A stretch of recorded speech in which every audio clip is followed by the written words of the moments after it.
जय Hind everyone. I know आप सब लोग बिजी हैं अपने बोर्ड एग्जाम्स में, और इतने प्यारे प्यारे फ्रेश फ्रेश से चेहरे आजकल बड़े मुरझाए से हुए हैं।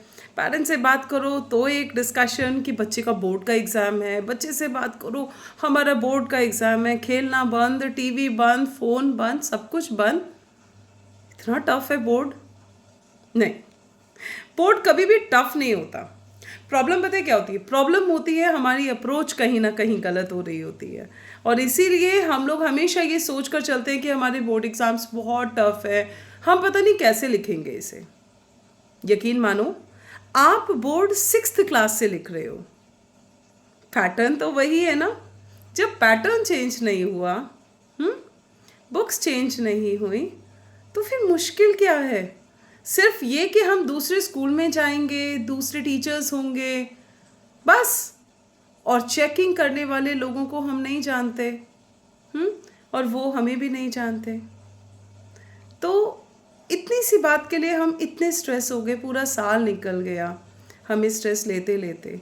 तो फाइनली मैंने सोचा कि चलो एक बार आप लोगों के साथ बातें की जाए, जाना जाए कि क्या सच में बोर्ड के एग्ज़ाम्स इतने मुश्किल होते हैं। यकीन मानो, बिल्कुल नहीं। बोर्ड के एग्ज़ाम्स टफ़ नहीं होते, टफ़ है हमारी अप्रोच। कभी कभी गलत अप्रोच लगाने से छोटा सा काम भी मुश्किल हो जाता है। तो आज हम लोग यहाँ पे डिस्कस करेंगे सिर्फ उन्हीं पहलुओं के ऊपर जिन्हें जिन्हें हमें ध्यान में रखना है, और वो कौन सी गलतियाँ हैं जो हम जनरली कर रहे हैं और जिन्हें हमें अवॉइड करना है। मैं सोशल साइंस टीचर हूँ, तो सोशल साइंस के पॉइंट ऑफ व्यू से बात करूँगी। तो अब तक आप दे चुके हो अपना pre board 1 and pre board 2, right? So अब तक हमें ये तो समझ में आ गया कि हम अपनी रिवीजन को 2 बार कंप्लीट कर चुके हैं। लेकिन हम किस किस कैटेगरी में हो सकते हैं? हम 30 to 40 की कैटेगरी में हो सकते हैं, 40 to 50 की कैटेगरी में हो सकते हैं, 50 to 60 की कैटेगरी में हो सकते हैं, या 60 to 70 और 70 to 75, 76 और 79 तक हम पहुंच चुके हैं। ठीक है, तो क्या चीज़ें हमें फोकस करनी है अगर आप 30 to 40 की कैटेगरी में आ रहे हैं? तो एक चीज़ तो बिल्कुल क्लियर हो चुकी है कि भाई हमने अपनी सिलेबस रिलीजियसली कंप्लीट नहीं किया था। हम बहुत सारे चैप्टर्स छोड़ चुके थे। तो हमें क्या करना है? सबसे पहले अपनी चारों बुक्स उठाओ, उठाने के बाद में जॉट डाउन करो कि कौन कौन से वो चैप्टर्स हैं जो हमने अभी तक नहीं पढ़े हैं। अभी टाइम है सिर्फ उन्हीं चैप्टर्स के ऊपर फोकस करने का जो हमने एक बार भी नहीं पढ़ा था। इन चैप्टर्स को देखो, इनकी रीडिंग लगाओ, ठीक है। दूसरी चीज़, अगर आपने क्वेश्चन पेपर को देखा होगा, देखो सीबीएसई बहुत स्मार्टली काम करती है, वो हर कैटेगरी को कैटर करते हुए चलती है। तो अगर आप 30 और 40 मार्क्स की कैटेगरी में आ रहे हैं, तो आपको सबसे पहले ज़रूरत है अपने एमसीक्यू पे फोकस करने की। क्यों? क्योंकि उससे हमारे 20 नंबर क्या होंगे? इंश्योर हो जाएंगे, है ना। तो 20 मार्क्स के एमसीक्यू कवर करने के लिए हमें क्या करना है? कोई भी क्वेश्चन बैंक आप उठा लीजिए, कोई भी, उस क्वेश्चन बैंक के हर क्वेश्चन को एक बार प्रैक्टिस कर लीजिए। हमारे दिमाग की आदत होती है जब भी प्रेशर आएगा तो पढ़ी हुई चीज़ों को सामने ज़रूर लेकर आएगा वो। तो इसलिए हमें क्या करना है? सबसे पहले इन एमसीक्यू की थरोली प्रैक्टिस करनी। तो कितने मार्क्स इंश्योर हो जाएंगे? 20 मार्क्स इंश्योर हो जाएंगे। उसके बाद दूसरी इंपॉर्टेंट चीज़ होती है हमारी मैप, ठीक है। तो अगर आप मैप वर्क देखें ना, तो हमेशा मेरे को जनरली बच्चे कहते हैं मैम मैप याद नहीं होता। आप याद वो करोगे ना जो याद करने की चीज़ है। हर चीज़ तो याद नहीं की जा सकती। मैप कभी याद करने की ज़रूरत नहीं होती, वो सिर्फ प्रैक्टिस करने की ज़रूरत होती है। फटाफट से मार्केट जाओ, वहाँ से एक मोटा सा बंच लेकर आओ मैप का, ठीक है। क्या करना है? हर दिन 10 मिनट की प्रैक्टिस। टोटल 19 मैप हैं पूरी बुक में, सिर्फ 19। आपको दिन में 2 मैप की प्रैक्टिस करनी है जिसमें 10 मिनट लगते हैं। सॉरी। आप चाहे कोई भी सब्जेक्ट पढ़ रहे हो, Hindi, English, maths, science, social science, कुछ भी पढ़ रहे हो, सिर्फ 10 मिनट का मैप वर्क के लिए टाइम निकालिए। 5 नंबर का क्वेश्चन फ्री है, ट्रस्ट मी। तो अब तक आप 25 नंबर का पेपर बहुत अच्छे से कवर कर चुके हैं। इसके बाद आता है हमारे कॉम्प्रीहेंशन, ठीक है। जो जितने भी हमारे एक्सट्रैक्ट्स हैं वो क्वेश्चंस है ना, जिसे आप सीन पैसेज भी बोल सकते हैं, ये टॉपिक्स आपकी बुक से ही लिए गए हैं। तो यानी कि हम ये सोच कर चल सकते हैं कि अगर हमने इस एक्सट्रैक्ट को पढ़ लिया तो we will be able to frame our answer. 12 number के एक्सट्रैक्ट्स के बाद आप 37 के स्कोर पे बैठे हुए होंगे, राइट? और अभी आपके पास 2 marks questions, 3 marks questions and 5 marks questions हैं, राइट? सो 2 मार्क्स के क्वेश्चन के लिए प्लीज ध्यान रखेंगे, 2 मार्क्स के क्वेश्चन के लिए सिर्फ 2 पॉइंट्स इनफ होते हैं, ठीक है? उसके बाद आते हैं हमारे 3 मार्क्स एंड 5 मार्क्स क्वेश्चंस। देखो ये वो कैटेगरी है जहां पर आप मार्क्स डिडक्ट करवा सकते हैं, ठीक है? प्रेजेंटेशन इंपॉर्टेंट है, कंटेंट इंपॉर्टेंट है। जनरली बच्चे कहते हैं हम तो बना के आंसर्स लिख लेंगे। बना के आंसर्स नहीं चाहिए, सोशल साइंस है ये, है ना? इंग्लिश थोड़ी ना है। We are not judging your English, we are judging your content knowledge. तो आप कंटेंट में से अपने आंसर को फ्रेम कीजिए, ठीक है? तो अब तक हमारा 30 to 40 मार्क्स वाला जो स्लैब है वो बच्चे कवर कर चुके होंगे।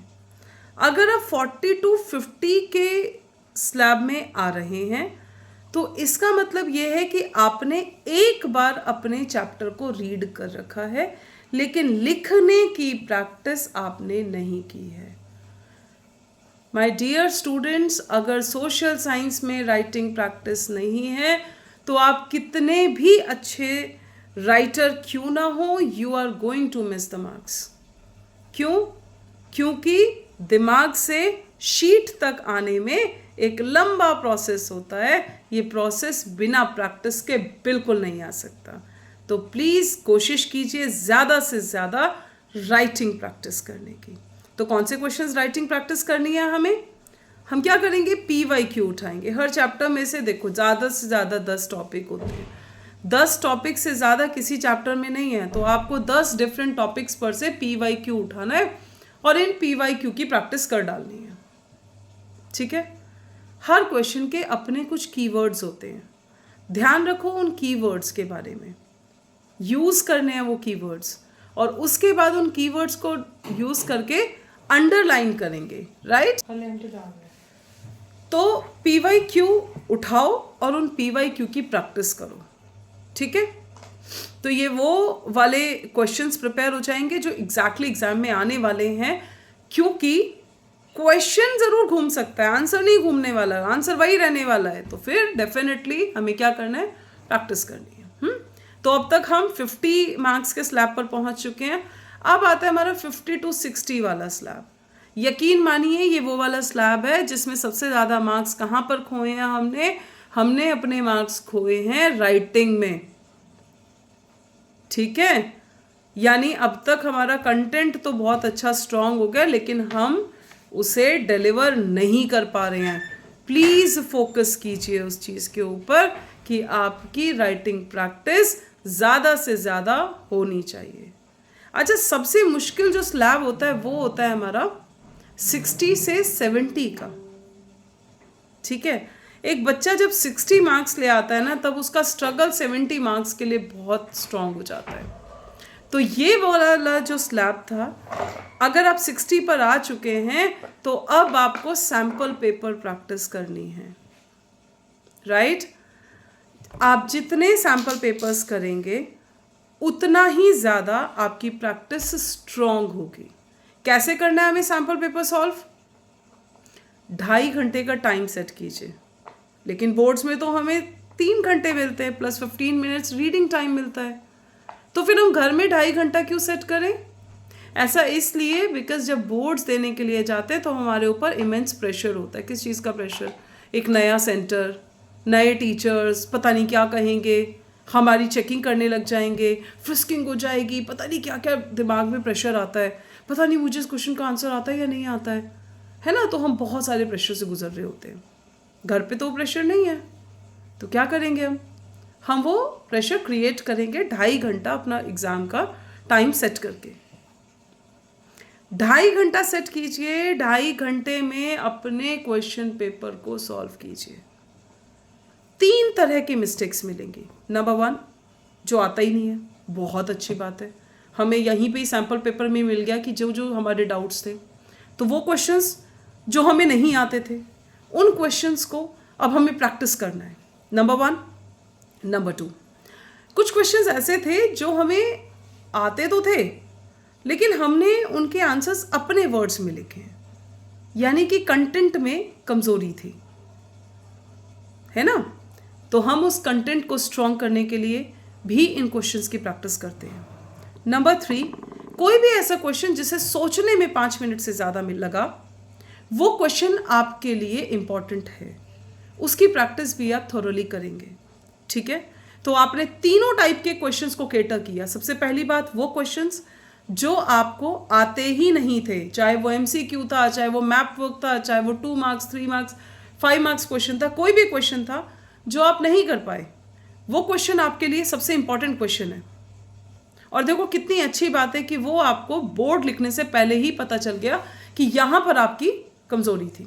ठीक है, फिर वो जिसमें हमने वेग आंसर्स लिखे थे, आते तो थे पर प्रॉपर कीवर्ड्स हमारे पास नहीं थे।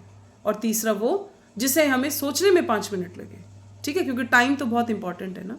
तो हमने इन तीनों तरीके के क्वेश्चंस को एक बार सॉर्ट किया और अब हम आगे बढ़ गए। ठीक है, अब तक हम 70 मार्क्स की कैटेगरी में आ चुके हैं। 70 मार्क्स के बाद 70 to 80 का जो दूरी है, ये सबसे ज़्यादा बड़ी दूरी दिखाई देती है। क्यों? क्योंकि आप अब तक आप एक्सेलेंस में तो आ चुके हो, लेकिन आउटस्टैंडिंग बनना अब भी बाकी है।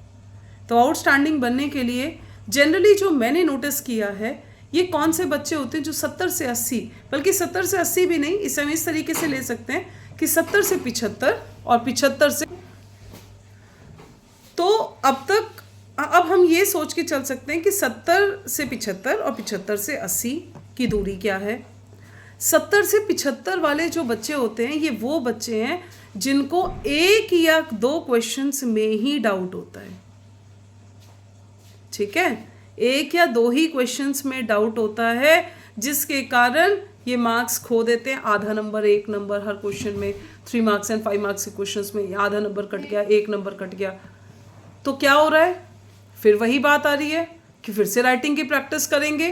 राइटिंग की प्रैक्टिस में क्या कर रहे हैं, हम कीवर्ड्स को अंडरलाइन करते चल रहे हैं। ठीक है, उसके बाद आता है हमारा 75 से 80 वाली कैटेगरी। ये वो कैटेगरी है जो मार्क्स या तो मैप में खोती है या फिर MCQ में। तो आप सोच लीजिए आप कौन सी कैटेगरी में फॉल कर रहे हैं और आपको किन चीज़ों के ऊपर फोकस करना है। अब बात यह आती है कि हमारी फ्रेमिंग कैसी होनी चाहिए। ठीक है, 2 मार्क्स के क्वेश्चन में अगर आपने 2 पॉइंट्स लिखे तो आपको 100% 2 मार्क्स मिल जाएंगे। इसमें किसी बहुत ज़्यादा प्रेजेंटेशन की ज़रूरत नहीं होती। ये 2 मार्क्स का क्वेश्चन है, 2 पॉइंट लिखे। अच्छा, पॉइंट जब हम कहते हैं तो पॉइंट का मतलब क्या होता है, कीवर्ड्स नहीं। पॉइंट का मतलब है वो कीवर्ड्स एलैबोरेटेड होने चाहिए। ठीक है, वर्ड लिमिट से मत देखिए अपने क्वेश्चन को, अपने क्वेश्चन को देखिए क्या आपने कंटेंट पूरा लिखा है या नहीं, क्या स्टेटमेंट पूरी है या नहीं। राइट, तो हम यहां पर ये ध्यान रखेंगे। फिर आते हैं हमारे 3 मार्क्स क्वेश्चंस।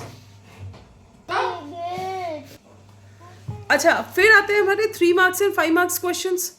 देखो 3 मार्क्स एंड 5 मार्क्स क्वेश्चंस ना बिल्कुल ऐसे ही मान के चलो कि ये वो जगह है जहां पर आपके मार्क्स के कटने की गुंजाइश सबसे ज़्यादा होती है। तो इनकी प्रेजेंटेशन कैसी होनी चाहिए। सबसे पहली बात, इंट्रोडक्शन से शुरू करेंगे।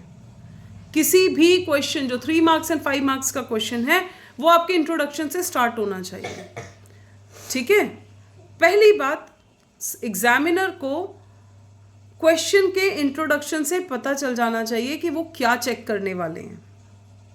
क्लियर। नंबर 2, ये क्वेश्चन कंक्लूड होना चाहिए पूरा प्रॉपरली। और उसके बाद अगर 3 मार्क्स का क्वेश्चन है तो 3 पॉइंट्स, और 5 मार्क्स का क्वेश्चन है तो 5 पॉइंट्स मैंडेटरी है लिखना। हमने तो पैराग्राफ लिख दिया, 1.5 पेज का पैराग्राफ, क्या हमें मार्क्स नहीं मिलेंगे? तो माय डियर स्टूडेंट्स, अगर उस पैराग्राफ में 5 पॉइंट्स बन रहे होंगे तभी 5 मार्क्स मिलेंगे। तो अब थाल में परोस के प्रॉब्लम क्यों देना चाहते हो? सॉल्यूशन दो, उसी 1.5 पेज के पैराग्राफ को 5 पॉइंट्स में लिख दो। Getting my point? अब एक चीज जो मैं हमेशा शीट्स में देखती हूँ वो होती है, एक स्टेटमेंट लिखी होती है जस्टिफाई, और आप उस स्टेटमेंट को जस्टिफाई करने में जान लगा देते हो। पता है जस्टिफिकेशन वाले क्वेश्चंस कौन से होते हैं? वो वही तोरई की सब्जी होती है जो मम्मी आपको खिलाने वाली होती है और बार बार आपसे पूछती है क्या खाओगे, क्या खाना पसंद है, और लास्ट में आके कहती मैंने तो तोरई बनाई तो तुम्हें तोरई खिलाने वाली हूँ। तो ये वो क्वेश्चंस होते हैं जो एक्चुअली एग्जामिनर आपसे वो सुनना चाहता है जो उसे पसंद है। अब हमें कैसे पता चलेगा उसे क्या पसंद है? आपसे कहा गया कि which form of the government is a better government, और आपने कहा भाई हमें तो थियोक्रेसी पसंद है, हमें तो ऑटोक्रेसी पसंद है, हमें तो डिक्टेटरशिप पसंद है। लेकिन एग्जामिनर क्या सुनना चाहता है? डेमोक्रेसी, क्योंकि आपकी बुक में तो डेमोक्रेसी के गुणगान लिखे हुए हैं, राइट? तो उसे आपके व्यू से कोई लेना देना नहीं है।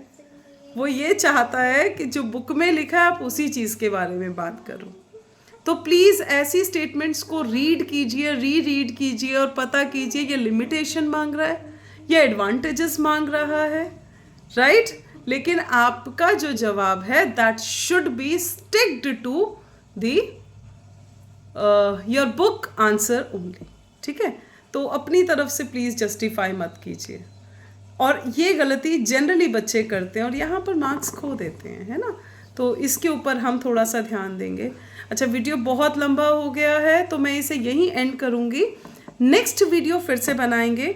आपके जो भी डाउट्स हैं आप कमेंट ज़रूर कीजिएगा, एंड आई इंश्योर कि मैं आपके डाउट्स को केटर कर पाऊँ। इसके अलावा अगर आपको लगता है कि कोई और टॉपिक है जिसके ऊपर आप वीडियो देखना चाहते हैं, जस्ट लेट मी नो, ठीक है?